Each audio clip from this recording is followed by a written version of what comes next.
So you've got your tomatoes in the ground. Good job. What do you do now, though, you might be wondering? Well, come on, I'll show you. I have a few examples to discuss with you today, and how you handle pruning and fertilizing and things like that is going to, and caging and trellising and all that is going to kind of be determined, and in fact will wholly be determined by whether or not your plants are determinate or indeterminate. If you're not familiar with what that means, determinate is basically a bush tomato, and indeterminate is a vining tomato. And then within each of those, you have cherry tomatoes, slicers, beefsteak style tomatoes, plum tomatoes, grape tomatoes, pear tomatoes, things like that. But several of those are kind of just variations in cherry. But the main thing here is if your plants are determinate, which a lot of paste tomatoes are, like Roma, for instance, the only pruning you're going to do is to keep them disease-free. So you're going to keep the leaves off the ground. You'll take those branches off. And other than that, if you see signs of disease, you'll remove the affected limbs. That's about it with That's about it with determinate tomatoes. That's pretty easy. As far as caging goes for a determinate tomato, a cage that's about 4 feet tall is kind of what you're looking for. And that will handle most determinate tomatoes without a problem. I, however, grow primarily indeterminate tomatoes. I grow vining tomatoes, and because of that, the way you handle these are drastically different. And then even within indeterminate varieties, it's getting very windy. Hold on just a moment. At any rate, I'm going to just keep going. So within indeterminate tomatoes, whether they be cherry or some other variety, the way you prune will be possibly drastically different. So with non-cherry indeterminate tomatoes, the way you prune is basically a method called single stemming, which I'm single stemming a lot of these right now that you can see here. But the single stemming really, when you're doing that for something like a San Marzano 2, for instance, or something along the lines of like just like a beefsteak variety or something like that, Brandywine would be another good example. You would single stem those tomatoes, and that would be, you do that for the entire life of the plant, because for the most part, indeterminate non-cherry tomatoes produce the vast majority of their fruit off of flowering shoots that come off of the main stem. This is not the same with cherry tomatoes, and so whether or not you prune off things like suckers and things like that is going to be drastically different between those two types. I will show you what I am talking about. So, if you're not familiar with what a sucker is, this right here, this little branch, this is a sucker, this little guy. And you want to remove these if you are single stemming your tomatoes. And in fact, I'm going to remove, I'm going to remove that one too. So I like to single stem my cherry tomatoes for the first few feet, and then after that I let them kind of start going crazy, but not until then, because otherwise with the spacing that I use, the plants are just too close together and would be prone to disease and whatnot. So I tend to have to prune mine pretty heavily, but this allows me to get a lot of plants in a small area and make a ton of tomatoes, so I'm not upset about that at all. All right, so that was a little sucker. Now, you can see there are examples of other suckers. I've got another one down here. I'll take that out. And then up here, not easy to see. Now, there it is. There we go. This guy right here. This is also a sucker, and we want to remove that.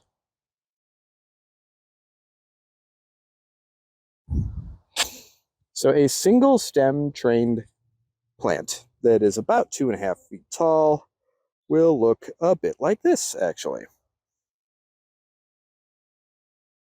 That is what you would do. And then you're also going to remove branches that are very close to the ground and could be touching the ground.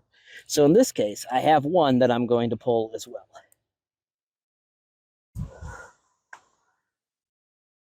Yeah, you don't want your stuff touching the ground because then it's prone to disease, and fungal infections and things like blight and bugs getting on it easier, which I am seeing a bunch on this plant actually. So yeah, goodbye branch, into the compost pile. So that plant looks good. Now, if I did have any flowers, I would also be pulling those, but I've gone through these several times recently, and I've already pulled a lot of that kind of stuff. Actually, though, here's a flower.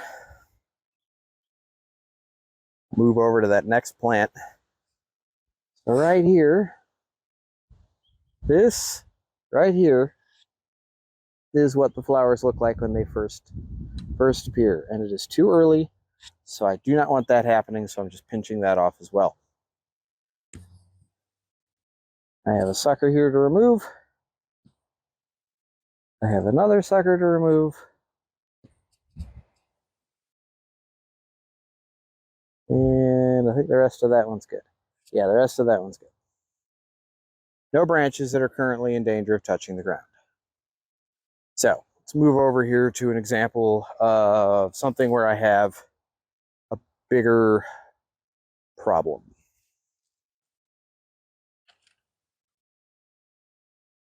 I need scissors for that one because I missed one.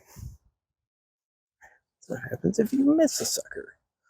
All right, so you might see what the problem is here. Maybe you don't. But I said I am single stemming these tomatoes. And single stemming tomatoes, you should only have one dominant stem, hence the point single stemming. So for at least the first couple of feet, these cherry tomatoes should all look like that. See this guy? This is what happens if you miss a sucker. I haven't done very well pruning this plant at all, so actually, let's get in there and take care of that. So the first thing you want to do is you're going to remove suckers.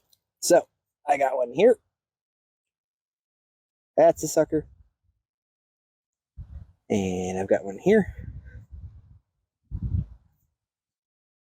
That's a sucker. That's a sucker. I somehow missed this one in the pruning completely. I don't know how, but there it is.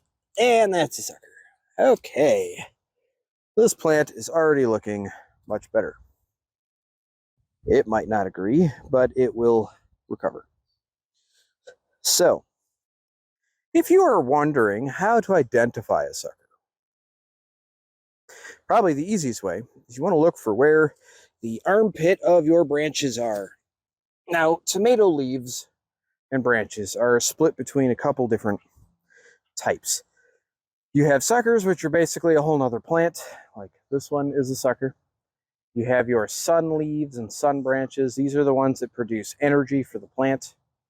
And then you have your flowering branches, which will have like your flower buds and whatnot on them. And as you study these plants, you'll see that there are these types of branches don't mix.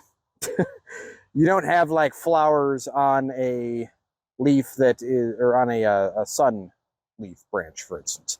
So, just as an example. But if you wanted to know how to identify suckers, the easiest way is you will see them showing up in what looks like the armpit of the plant. So if you think here they make an almost like a, not 40, well, it's almost like a 45-degree angle or whatnot, or even a 90-degree angle, depending on the plant.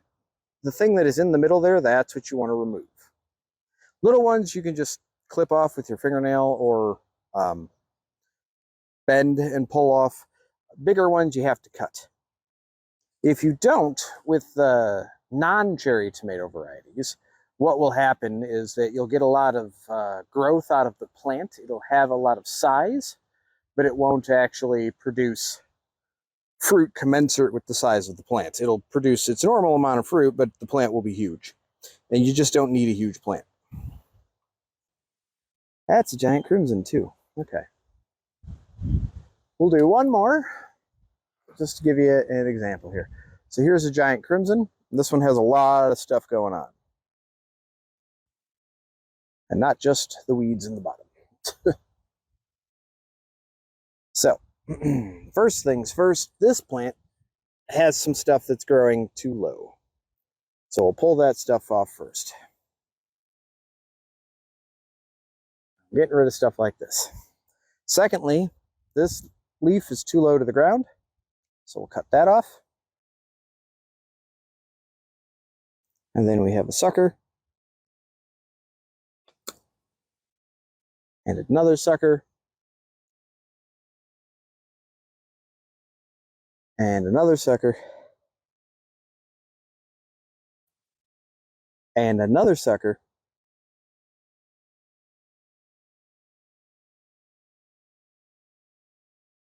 Uh-oh. Okay, now this is something I wanted to show you. So occasionally, you will get one where it's not clear which stem is the main stem.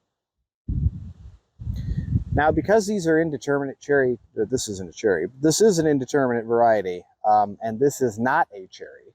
This is a beefsteak style tomato called Giant Crimson. What I need to do here is I need to pick a dominant stem. They both have flowers, and I don't want to miss out on flowers. But these plants aren't really big enough yet, so I'm going to take the one that I think is in a better position, and I'm going to prune the other one off.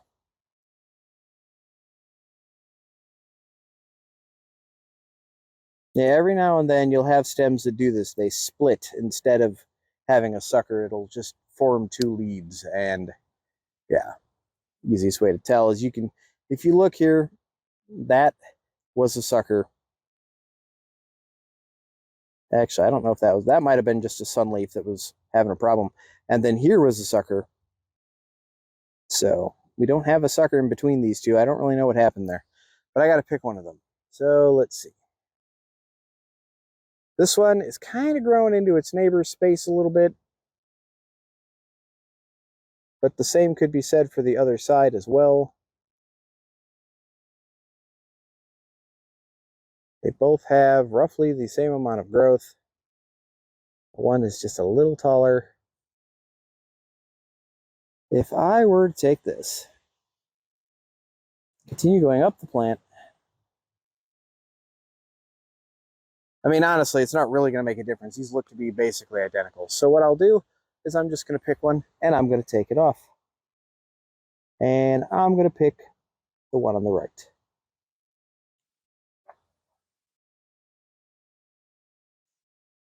Sorry, plant, it's for your own good. Okay. And then we have a sucker, and we have flowers. Oops. Multiple little branches with flowers. So let's get those as well.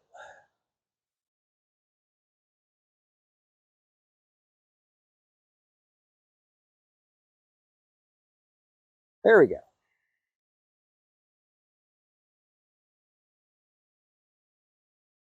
And it looks like it might be trying to split the stem again there. That's interesting. I wonder why it's doing that. This variety might just do that more. Who knows? That covers pruning. And as far as these tomatoes go, I'll just keep doing this. About 2, maybe 3 times a week, I'll just come out and prune things off that shouldn't be on here. And do what I can to help these plants grow nice and big and healthy. Yeah, and we'll start seeing tomato harvests probably mid-July or so. So it'll be pretty good. As far as fertilizing goes, you probably want to, I mean, tomatoes are heavy feeders anyway. So you're probably going to want to fertilize with a organic fertilizer, or, you know, not even necessarily an organic fertilizer, but a mild fertilizer. Something balanced approximately once every month or so. I use Trifecta Plus, generally speaking, for most of my fertilizing. So that's what I'll end up using. And you just top dress it and scratch it in. It's pretty straightforward. Then give it a little bit of a water, and it'll work its way in and won't harm the plants or anything, and it should be good to go. I hope that was useful. If you learned something, fantastic. If you think I made a mistake, especially with the picking of the bifurcated branch. I think that's what that would be called. Let me know in the comments. I'm interested to hear what people think. Because again, that's a big beefsteak variety. Not that big. That's that's an exaggeration. You know, a beefsteak variety. It's a big tomato. That should be the right choice of single stemming. You don't want to single stem with cherry tomatoes, like I said before. After about the 2 foot mark, I'll start double stemming and even triple stemming them to allow them to spread out like a fan. And I just run new drop strings from the top of the trellis to support those. It's pretty easy. Anyways, thanks for watching. Till we talk again.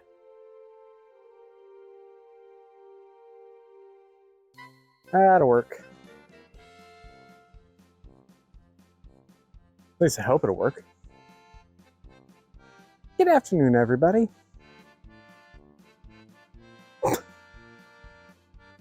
Already. Okay.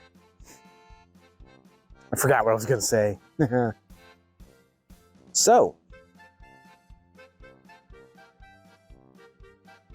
you've got your tomatoes in the ground. What's next? Let's find out. Nope, don't like it. Nope, that's clearly not right. There we go, that'll work. Okay, do with your tomatoes once they're in the ground is going to determinate varieties. So cherry tomatoes or vining, not cherry, sorry. What's going to really make the determining... Man, I need to start scripting this crap out. All right.